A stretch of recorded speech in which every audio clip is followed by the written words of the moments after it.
Chicago Bulls fans, it's the Kognac Boyz, and it's been a lot of chatter about this Rudy Gobert person, but we got something to say about it. We gonna let y'all know it ain't that damn good. Let's get it. Kognac, gang.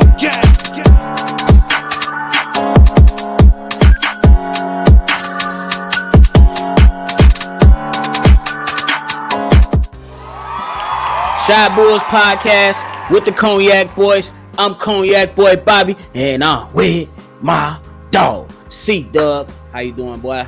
Man, I'm feeling great. I've been hearing things. What the hell is going on now? I've been hearing things too, man. A lot of goddamn chatter about Rudy Gobert, but CDubb, I feel like he gonna make the Chicago Bulls worse. That's just my personal opinion. Do you feel like that Rudy Gobert is gonna make the Chicago Bulls worse? He definitely gonna make the Chicago Bulls worse. Okay, so let me give a little context right now. So we already know how the season ended for the Utah Jazz. We already know how the season ended for the Chicago Bulls. We know the Bulls' needs. We know that the Utah Jazz want to move on from either Rudy Gobert or Donovan Mitchell. They'd be a damn fool to get rid of Donovan Mitchell. You got to get rid of Rudy. So there's a lot of chatter since the Chicago Bulls need to fill the defensive void with the center.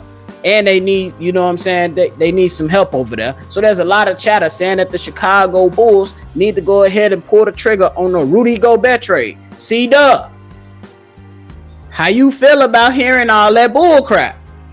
First of all, y'all need to calm y'all ass down. Y'all think that bringing in Rudy Gobert will make this team that much better? Do you know how much it's gonna cost to bring this guy in?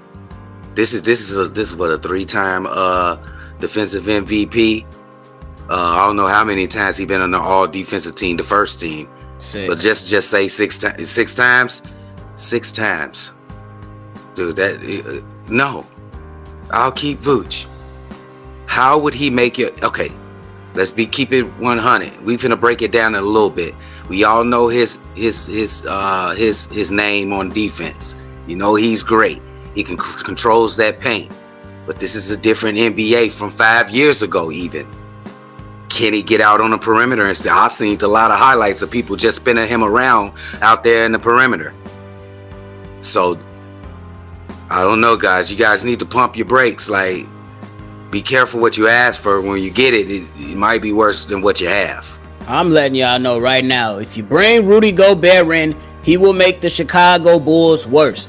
Reason number one. First of all, assuming that you get Zach LaVine back on a max contract and all the other money you paying out to DeMar DeRozan, to Alex Caruso and those boys, bro, you're going over the luxury tax. Even with the mid-level exception, you ain't gonna have much money to work with to bring in a knockdown shooter, which you absolutely need. Hence why the Milwaukee Bucks killed our ass and they dared us to shoot in the playoffs, and we couldn't buy a bucket even if it was on sale at Goodwill. Come on now, stop playing.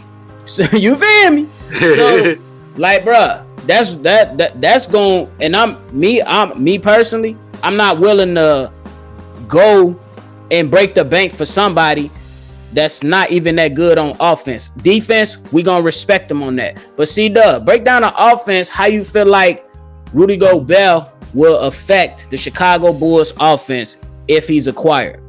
Okay, I'm gonna throw this in a mix. I'm gonna compare him to what we have now. Vooch. Obviously, there's no comparison because Vooch is head and shoulders above this guy in offense. This guy can only catch and dunk.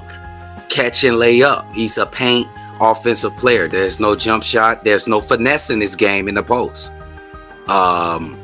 He needs people to get him involved in the game. He doesn't have any moves that he can go to get him some easy points. He's going to clog up the lane for the rest of the players on the wing. I don't know if I've never seen him to be a terrific passer out of double teams, because why would you need to double team this guy? All in all, he's just a simple alley-oop, come off a pick and roll to the basket. He's a dunker. Vooch is everything for a big man. He can do everything. I would say if Vooch was playing in the 70s, he'd be an all-time great player. He could shoot the three, he could shoot the mid-range. He has post moves for days. He can handle the ball pretty good.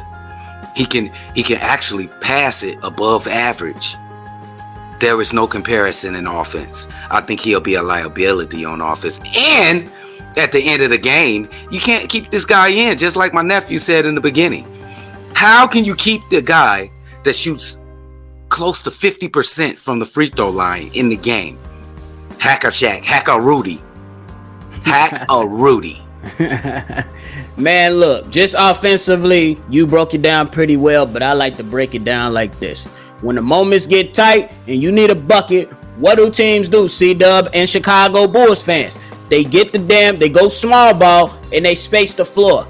Hence, one example to where you can kill small ball is if you got a big man that can move his damn feet and deflect some shots or block the shots, i.e. Robert Williams for the Boston Celtics. Y'all think Rudy Gobert can move his feet like that? No. But that's off. But we talking offense. So on offense, my man's he ain't doing much as CDubb broke down. But I like to jump into the defensive side because look, the guy, he's a solid defender. But the teams are going to attack him at the three. Look, we gave Vooch his kudos offensively. The only time the man bugged the hell out of us is when he didn't utilize the paint a little bit more. But, you know what I'm saying? And then on the flip side, defensively, Vooch, he was lackadaisical at times. But I'd rather deal with a guy that can't that barely defends on the defense, but give you offense, than the guy that can't give you no offense, but can give you a ton of defense. Because Vooch, he's going to space the floor. At least once he gets it going, he's going to space the floor. And to be honest, Nikola Vucevic played good in the playoffs. I wouldn't say great. He played good. He played like how he was supposed to be playing the entire year. Absolutely. In the playoffs. So break down the defense, C-Dub. Now on the defense, it's also going to be a mismatch on defense, but it comes with some caveats. We all know Vooch. He gave us the headaches at the all season last year. I was going to say the end of the season, but really it was all season. The opposing teams tormented us with the pick and roll all season. It seemed like we didn't have an answer, and the answer was that Vooch just can't move his feet. He was super stiff. Rudy Gobert is a better defender. Right. He will get in the paint. He will protect the paint. People worry about, they are a little bit anxious when they go into the rim when Rudy Gobert is around that paint area. I want to say this: if Rudy was not worth, let's say he gets 20 to 25 million per year, I may not be right, but $30 million per max year contract, bro. I say Rudy, for that type of player, 10 million, it'll be a godsend. I might even trade him for Vooch, Chief. I might even do it. Because that means we can go ahead and get some more pieces that can go around Zach LaVine, praying that we can get him signed again, and DeMar DeRozan and Lonzo Ball and Pat Williams. But he cost $30 million, dude. For a person that is really in for protecting the rim and playing the pick and roll. And maybe a couple dunks here and there. Maybe 2-3 dunks a game. It's not worth it in today's NBA. It's not worth it. Today's NBA is all about jump shots, three-pointers, scoring. Every game is going over 100 points. Each team is going to have 100 points. You can actually bump that up to 110 points because it was 100 points 5 years ago. So for this type of player, he's excellent defensively. It's just too much money. That market is outdated. Too much for that guy. Too much for that guy. I would not pay him the max contract. I definitely didn't even think he deserved it in the first place, but they pulled the trigger just to see if he can pair up with Donovan Mitchell, and it has not worked. Simply put, it's because even as great as he is on defense, you can't have him in the game or in clutch moments. The centers you compare him to is the likes of a Steven Adams, the likes of a Clint Capella. Good guys that can defend and rebound, but don't have a solid offensive game that includes a jump shot to spread the floor and open up space. Vooch can open up that space. Rudy Gobert clogs that space. You already got DeMar DeRozan, who wants to operate in the mid-range. If you got Rudy Gobert sitting right there, it ain't happening.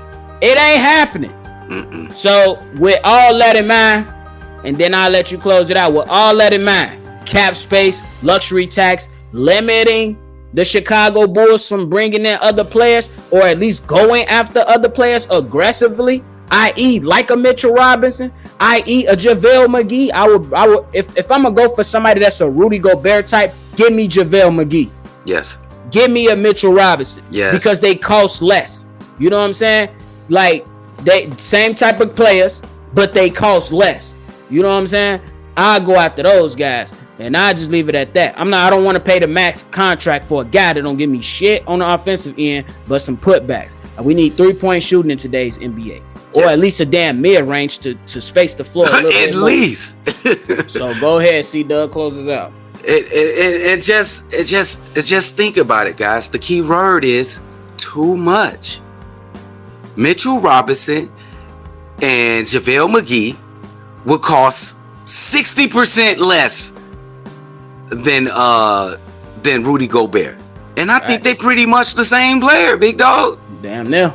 It's just one guy. More defensive player of the year trophies. He got more accolades. He got more accolades. You know what I'm saying? Now, you guys calm down. Don't break up this team. Every team has to go through their trials and tribulations. You know, y'all super anxious. We got kicked out the first round. We got did by a super good team, even without Chris Middleton. Calm down. We didn't even have our whole team. For real. We do need a little couple pieces here and there, but next year, tomorrow, we will be a better team.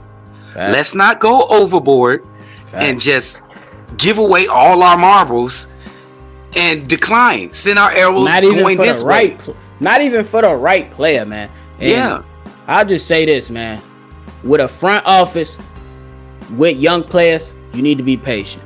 We got young players on this team that haven't even fully progressed. For an example, we got Patrick Williams. The man hasn't even had a full offseason as a Chicago Bull yet. He's getting that now. He's working his ass off with DeMar DeRozan as we speak. Look at the championship teams. Boston Celtics. Y'all, a lot of they fans told them to trade they 2 stars. They stuck with them with patience. Now they in the finals. Look at the Golden State Warriors. Mark Jackson tried to turn Draymond Green into a legit 4. No point forward. But the front office said we're going to be patient. We're going to put him in a new spot. Y'all got to be patient with the team that you have, but you bring in players to improve, but don't exhaust all the damn money on somebody that will limit your team.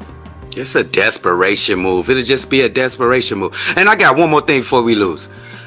Whoever in the hell brought the idea up, whoever spit this dumbass news to get rid of Patrick Williams, are you out of your effing mind? You need to be barred from basketball. You gotta be crazy. You can't come on Madison. Man, for real. Everybody, all the teams in the NBA, the 31 of y'all, eyes off, hands off Pat Williams. He belongs to us. And that's it. We out here. Hey, but if you're new to the channel, hit that like button, subscribe, and then let us know how y'all feeling in the comments. Do we have a point or do we sound crazy as hell? Comment crazy as hell if y'all feel like we crazy as hell. Comment, y'all got a point if y'all rocking with the gang. For our continued supporters, thank y'all for rocking with the gang. We about to turn this thing out. We'll see y'all next time. Cognac.